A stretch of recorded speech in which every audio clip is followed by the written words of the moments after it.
There are some wonderful sections in the Bible which, when you look at them, you think, could it have been so spontaneous?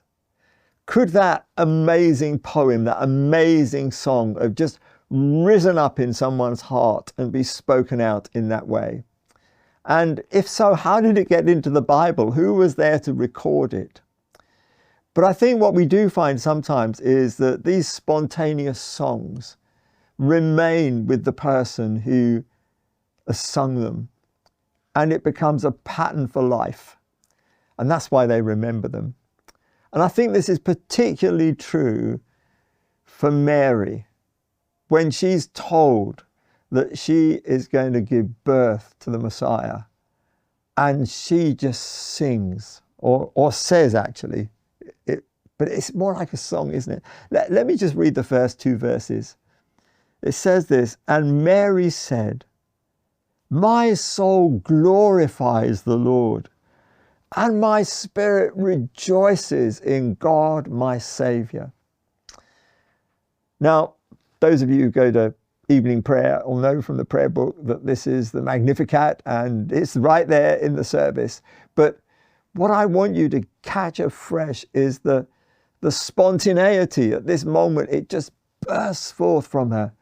"My soul glorifies the Lord, and my spirit rejoices in God my Saviour." And then she goes on and she gives reasons. She is just overwhelmed at the goodness of God in her life.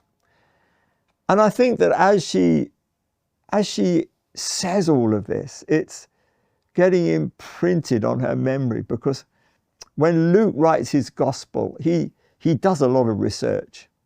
He has conversations that the other gospel writers don't seem to have entered into at the same level. He draws out from Mary some of the things that she pondered in her heart. And I think when he talks to her, because he must have done in order to have got such insight, she remembers this song, even if it was years after, because the experience of it has never changed. It's not that it was just in that moment she thought God's great. It was for the whole of her life she believed that God was great. And these words meant as much to her in her later years as they did in that moment when she responded to the angel. I'm going to read it all. I just can't help it. "My soul glorifies the Lord, and my spirit rejoices in God my Saviour.